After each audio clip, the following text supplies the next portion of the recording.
All right, yo, how about something old for a change, right? So it's been a little while since I reviewed or talked about one of my milsurps, but I have a pretty cool one here to share with y'all, one that should be very familiar to a lot of people, and I've even featured in some of my other videos.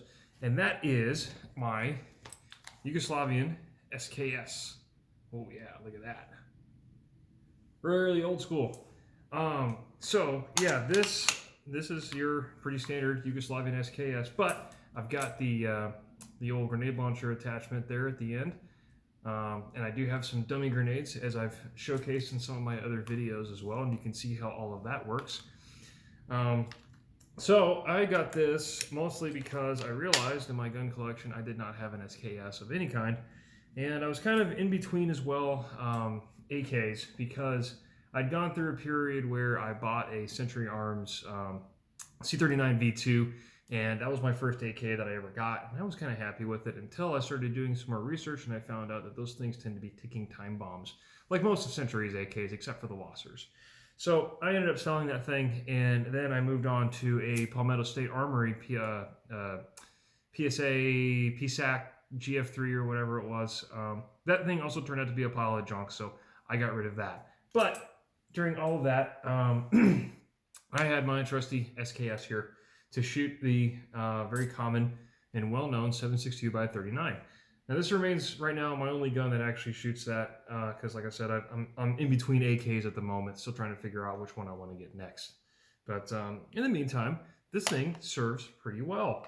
I got this entirely by accident because, as anyone knows, booze and gun broker and other gun auction sites generally don't mix on a late, Saturday night when you've had, I don't know, just a little bit too much to drink. So I was looking at an auction site around here, and I think it was like Riata Pass Auctions or whatever, and they had this very same SKS right here up for auction. So I bid on it and kept bidding on it and kept bidding on it, and before I know, I've won the darn thing. And I completely forgot about it. I put my last bid in, and I was like, I'm going to bed, whatever, because I was just completely plastered out of my mind. Then I get an email notification later saying, hey, you won this rifle. I'm like, what do you mean I won this rifle? And I log in and everything. I was like, oh crap. I forgot I bid on this thing. So I won this whole thing for like $380 or $400 or something like that, which to me is a heck of a deal for a Yugoslavian SKS, especially now. If you've seen the prices, oh my goodness, they're insane. So I picked it up, had it transferred, and picked it up and everything, and it came in exactly the condition that you see here. Pretty worn in some spots. Like nice, honest wear. Like right there on the magazine housing there, it's very, very worn. There's a lot of force matched parts on here. The bolt carrier has the electro penciling you can see right there. The gas tube or the piston cover here also has force matched parts. So in general, I think this thing was arsenal refurbished by Yugoslavia at some point, and it's in the condition that it is now. But I kind of like the honest wear that kind of goes with it, because it tells you it's been through some use and been through some wear and seen some things, So other than that, though, perfectly fine, functional, capable, operating condition. Whoever had it last definitely cleaned all the cosmoline out of it. They also sanded and I think refinished the stock, because there's no way that the stocks originally came like this. The rubber butt pad back here has quite a bit of wear on it. This seems like it was kind of forced on there, or it's been hammered a lot, kind of beaten on just a little bit. So it doesn't look the greatest, but hey, it works just fine. And it still has the trapdoor in the back here, so that's nice. This is a PW Arms imported one, so it is import marked. But other than that, it's your pretty standard fare SKS. Now the cool thing about the Yugoslavian ones is that they have, or used to have anyways, a second pair of night sights. So I don't know if it'll show up, but you can see, it's kind of hard to get an angle with this camera. If you see right back here on the rear sight, those two little like kind of yellowish orange dots, those were actually night sights at some point. And then you can see the corresponding front sight here. You can see that orange dot right there. That also used to be a night sight. So these things flip up on the normal rear sights here and the front sight. And you can actually still get a sight picture with the night sights. They're very imprecise and very inaccurate, but you're shooting at night, so how accurate can you be anyways? But they are there, and I think that's pretty cool, because they were thinking about that stuff even all the way back then. I mean, heck, that kind of harkens back to like World War I night sights where they were having radium paint on their irons just to see at night. These are long since dead. They don't work at night anymore, but the simple fact is they're still there, and that's a pretty cool piece of history and a nice feature that you don't see on other SKSs. So that's pretty cool. The other thing, of course, is the gas key right here. You can see this little nub switches to different positions, so you can remove the little gas plug here. And this is, of course, for use with the grenade launcher attachment. You turn the gas off, so that way all the propellant and gas from everything from a blank goes straight into propelling the grenade off of the rifle rather than trying to cycle the action. So that's pretty cool. That means you can also effectively turn this into a single shot rifle, bolt action rifle if you really, really wanted to. I don't know why you'd want to, but you can. So also, of course, Yugoslavians have a blade style bayonet rather than a spike, which I've always personally preferred a blade over a spike myself, because I think the spikes look a little too utilitarian, whereas a blade feels kind of like an old style, you know, like the old Mausers and everyone's old bolt action rifles had blade style bayonets, right? Except maybe the Mosins, but still, I like the aesthetics of a blade much better than a spike. So that's pretty cool. You'll see some Yugoslavian SKSs out there that people have taken the bayonets off of. I kind of wish they wouldn't, but you can do that if you need to. This one still has its original cleaning rod as well, although I'm not quite sure how you're supposed to use it because it seems a little short to me. And also, of course, the grenade launcher sights. If I can get the gas key out of the way. There we go. So you've got your grenade launcher sights. And as far as I know, how you're supposed to use these is it's supposed to line up somehow with the rear sight here. So you're really going to be angling this thing like way up. And I think you're supposed to put your target within the front the big square brackets in there, somewhere in there. I think you're supposed to put your target. So this is marked for let's see, 50, 110, 100, 175, 150, and 240. So I'm assuming different payloads, different kinds of grenades that you could use while you're in the Yugoslavian army. So you could reasonably gauge your target out there and take a grenade shot, and hopefully you hit.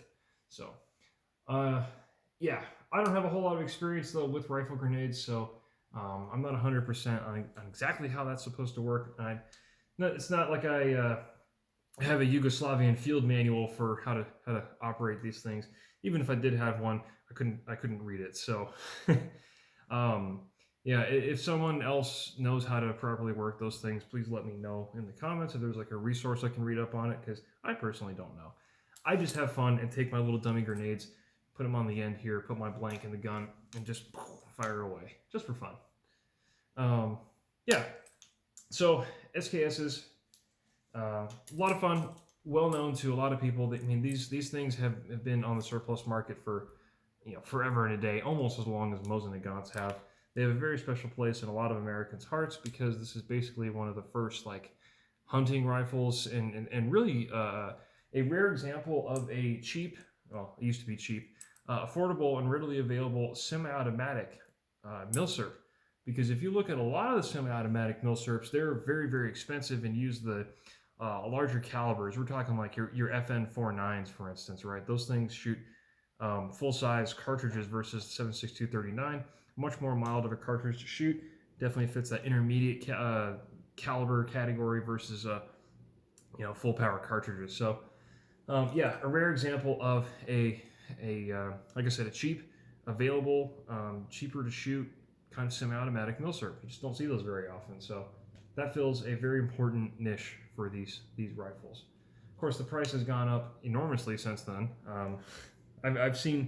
I've personally seen at a gun show around here a guy selling a Russian SKS, decent shape, for like $1,500, which is insane to me. That is insane.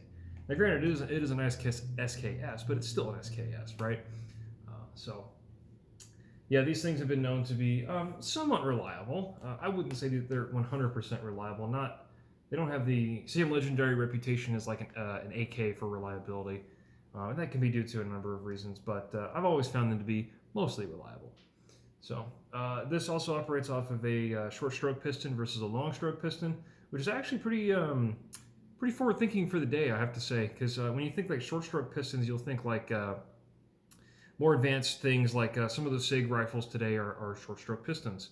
I believe the SCAR is also a short stroke piston, so it's a very modern idea put into a rifle that was made in like the 50s. So that's pretty cool, if you ask me. They all operate pretty much about the same, depending on which country you get it from. They might be minor differences. I know the Yugoslavians definitely went out of their way to make theirs a lot different from everyone else's, so that's pretty cool. As far as shooting and accuracy goes, the triggers on these are pretty mediocre, I have to say. They're nothing fantastic. They're not terrible either. None of these triggers I have encountered for an SKS have been as bad as any Mosin trigger, so that's a start at least, although it's not very hard to be better than a Mosin trigger, so kind of a low standard to beat, but hey, it still is better. Accuracy, the best accuracy I've gotten out of this one is 3.4 inches group at 100 yards. So that's your pretty typical fare for, a milsurp rifle, right? Even my Mosin can probably get around that kind of accuracy or better. A lot of the cheaper Mausers also are right around that 3 to 4 MOA accuracy at 100 yards with standard ammo. That's kind of to be expected. That is certainly more than acceptable enough accuracy for a military rifle, especially in this caliber, for its intended purpose. So. It's not entirely easy to shoot this thing easily, though, because the sights are huge and chunky and obviously not meant for target shooting. So it's a little difficult sometimes to be super, super accurate with these. As far as recoil goes, I sometimes feel like the recoil impulses of these are just a tad more snappy than a conventional AK, but the actual feeling of pushing into my shoulder from it is far, far less than an AK. An AK will actually kind of rattle my cheek a little bit sometimes if it's a little overgas or the stock isn't quite right. It'll rattle my cheekbones and jaw just a little bit. SKSs don't do that for me, but there is also like way more weight on the front of these things, and they typically have longer barrels than a standard AK does. Like an AK is not going to have this huge chunk and piece out here in the end of it. And AKs also typically don't have 20-inch barrels. So there is a lot of weight on these things when you're shouldering, but it actually balances quite well. You'd be surprised at how long you can keep this thing up and shooting from a standing position versus, heavier rifles, despite how big and, long this thing looks, it actually balances very well. It's very handy for what it is. So even with all the wood and heavy metal and everything else. So yeah, it's I like it. It's it feels very like middle of the road in almost all aspects, where it doesn't do anything particularly well, but it can do everything. It's very utilitarian and kind of gives it its own charm in a way. I also like the fact that I can launch grenades, but hey. So I will say loading with stripper clips, I think, is probably the biggest weakness of this rifle. The fact that there is no detachable box magazine as it comes. I know there's absolutely insane aftermarket for these SKSs, or at least there used to be anyways when Tapco was still in business. You'll see a lot of the old boomers out there with hyper custom SKSs with all these crazy stocks and huge magazines and blah blah blah and all that stuff. Like really, really shitty rear covers here that have like the worst Chinesium scopes you've ever seen. It's awful. I hate seeing SKSs like that because it's just ruining what this thing was supposed to be and trying to make it into something that it's not, right? So it's always a shame to see that. But I think that is the major limiting factor for the SKS is its magazine. So the fact that it's fixed like this it really limits its practical use in practical situations, shall we say. There are aftermarket options to remove this and to incorporate a detachable magazine, an SKS specific one, but I've also seen modifications where you can use traditional AK magazines to do a rock and lock for these. Now, I can't speak to the reliability of those because I've never used them and I don't plan on using them.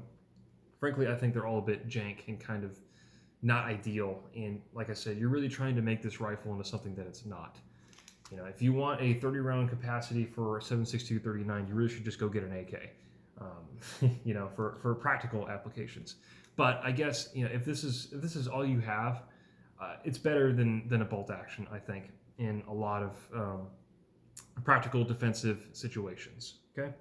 So not a bad choice at all. 7.62 39 is a very, very capable cartridge. We've seen this all throughout history. We've seen it with our own troops in Afghanistan and Iraq. It can get the job done, right? And that's something I really like about this gun. It can be pressed into service to be a practical use weapon if you need it. So, is it the most ideal? No, absolutely not. Just like a lot of milsurps today, my milsurp collection, if I really, really had to press them into service, form a militia or something like that to defend against something that's going on, I could, but yeah, it's gonna be iffy. I would really rather not. So, I think in general, having almost any semi-automatic rifle is probably going to be a better bet than a bolt action in most cases. So, yeah. Overall, SKSs are a lot of fun. Everyone knows them. They're a known quantity. They're, I think, for the most part, well-made rifles. They're good enough.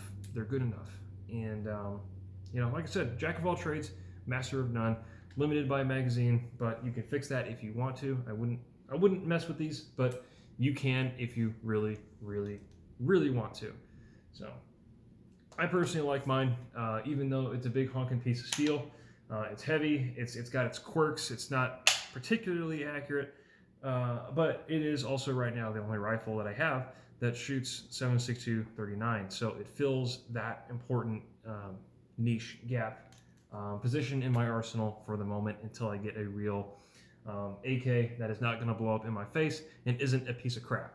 So anyway, just thought I'd bring this rifle to you guys and let you see it and everything. Be sure to check out my other videos I have of me shooting this thing. It's just a lot of fun, you know. I just like the fact that it's like I said, it's a milsurp and it's a semi-auto and it doesn't cost an arm and a leg, or your first child, or taking out another loan. So, yeah. And I personally, out of all of them, I like the Yugoslavians more than any other, even the Russians. The Russians do look very nice, yes, but they do not have this super cool muzzle device on here to launch super cool grenades. So that's always a bonus to me. Anyways, thought I'd bring that to you. Yeah, and that's really all I got to say about this cool and well-known rifle. So, yeah. And with that, we'll see you next time.